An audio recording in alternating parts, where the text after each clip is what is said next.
Recording the album out here has been really fun. Being at Voodoo is always like a very creative and fun experience for us. A few songs on the record were actually written here, so it's kind of cool to be a little spontaneous in the studio and watch things come together in real time. Our goal was 11 songs. I think we met that goal. And I guess in general, 10 out of 11 songs were, you know, riffs that I already had. I do a lot of pedal demos like on Instagram and stuff, and some of those riffs that are inspired by the actual gear I plug into end up making their way into entire songs because I think they're compelling riffs and they should be extended. 80% of this record is a traditional Covet record written wise in the idea that Yvette brings an entire song. She'll bring an entire guitar part that's completely finished and then say write bass to this or write drums to this. The way that Forrest and I write is like I get the track from Yvette and I write as much bass as I possibly can to it before I meet up with Forrest, and then he writes as much drums as he can, and then we get together and we try to like fuse the parts together essentially and find out like in a room as a rhythm section with like a real bass amp and a real kick drum how those frequencies work against each other and like how those accents flow. Okay, recording this time around has been really great. We've gotten to write some songs in the studio. Most of what we come with is usually prepared, especially like the headier pieces, but we have some nice like atmospheric songs and some chiller jams that kind of came to life in the studio. That's something cool to see like happen in real time. I was going through some pretty difficult times, and I feel like you know, sitting down, buckling down and writing music even though I wasn't really in the mood to write really helped me leave those emotions behind and really helped me work through some of my issues. When I wrote these songs, I wrote these like kind of like indie hook parts, and then I was like, okay, I hear vocals over this. This needs vocals. Like that's just like the naturalist thing that I immediately hear. And prior to this, I wanted to keep Covet instrumental just because I didn't want to be like the primary focus or something where it's like, oh, female fronted, you know, rock band, girl power. Like I wanted it to more be like, you know, no, you can't tell who we are, you can't tell our gender, you just hear the music and that's all.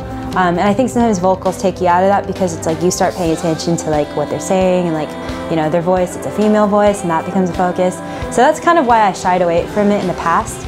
I will say that writing lyrics is hard. Like, much respect to lyricists and singers out there. I feel like writing lyric and vocal parts takes like 2 times as long as writing guitar parts for me. It's just, I feel really self-conscious. I want it to be like really, I don't want it to be too simple, but I don't want to sound pretentious. Like I'm trying to sound smart or something, or like esoteric. I sing all my melodies first because I find that like if you can sing it, then it's memorable. If you can't sing it, then how are people supposed to like, you know, groove to it?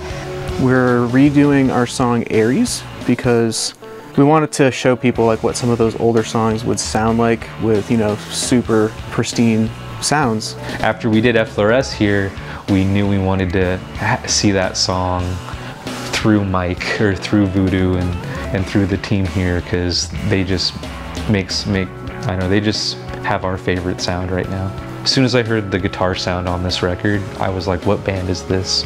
Like, and that goes for hearing almost any instrument back after Mike's done his magic on it, because he literally just transforms everything we play to have just the most rich like texture to it. It's so cool. Like this time there was more suggestions from him in terms of like, oh, this melody here, or maybe put this bass part here or double that part, things like that. Like you can throw stuff at him for like 12 straight hours and he'll still make good decisions even though he's been inundated with stuff. So I think that's a very like impressive talent of his. I like the idea of just like working with one group of people consistently because you're used to them. You kind of have like a common language, you're on the same, if you find out you're on the same wavelength, then it's like it already works. So why change that up? And I guess I've personally recorded 3 albums here already, and I know how they like to work, I know the expectations, I know the environment, and I guess like when you're working on an album, there's like so much to stress about. The last thing I want to stress about is like having to relearn certain things or certain processes and like having to relearn communication styles. Another one of my favorite things about this record is I feel like it has something for everybody. It has It has a song for people who like indie rock. It has a song for people who like ambient music. It has a song for people who like heady math rock, and it has a song for people who like heavy, you know, heavy music. We hit the heady music, we hit the heavy music, the ambient music. We just try to be as diverse as we can on this, and I think we achieved that. You know what? If I were to describe this record, I would just say wobbly. It's mad wobbly. It's like your pitch is like woo the whole time.